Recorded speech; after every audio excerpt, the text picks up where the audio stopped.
Cardozo, invoking John Marshall and Oliver Wendell Holmes, took sides in the theoretical debate of his day, and indeed of ours as well, with those who believed that the open-ended provisions of the Constitution were to be reinterpreted in light of changing political, social, and economic conditions in the country.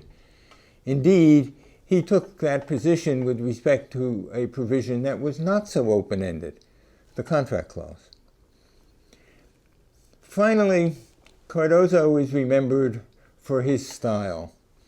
Cardozo's main hobby was reading, and he read widely in literature, philosophy, and even to some extent in science. He was fascinated by language and its ability to convey thought in striking fashion. He employed his love of words in a constant effort, occasionally a bit strained, to express his reasoning in memorable language. That unique style helped make him known in his day and has helped perpetuate his memory as law teachers use his opinions to catch the interest of their students.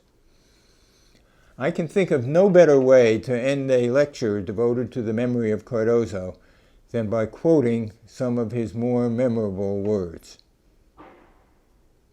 "The prisoner is to go free because the constable has blundered.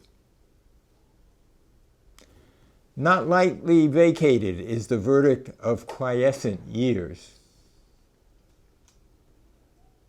Metaphors in law are to be narrowly watched, for starting as devices to liberate thought, they end often by enslaving it.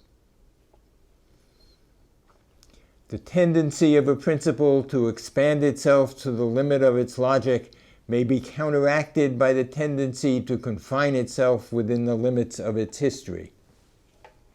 Danger invites rescue. The timorous may stay at home. The assault upon the citadel of privity is proceeding in these days apace. A trustee is held to something stricter than the morals of the marketplace. Not honesty alone, but the punctilio of an honor the most sensitive is then the standard of behavior. One who is a martyr to a principle does not prove by his martyrdom that he has kept within the law. Of freedom of thought and speech, one may say that it is the matrix, the indispensable condition of nearly every other form of freedom. We are not to close our eyes as judges to what we must perceive as men. Justice is not to be taken by storm, she is to be wooed by slow advances. A great principle of constitutional law is not susceptible of comprehensive statement in an adjective. And finally, what I believe to be the most quoted words from my biography are not from his judicial writings, but rather the words he uttered when he performed the marriage ceremony of a relative. Three great mysteries there are in the lives of mortal beings: the mystery of birth at the beginning, the mystery of death at the end, and greater than either, the mystery of love. Everything that is most precious in life is a form of love. Art is a form of love if it be noble.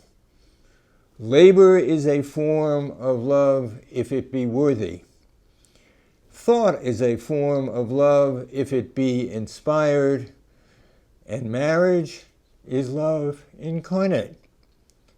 So may it be for you throughout all the years to come.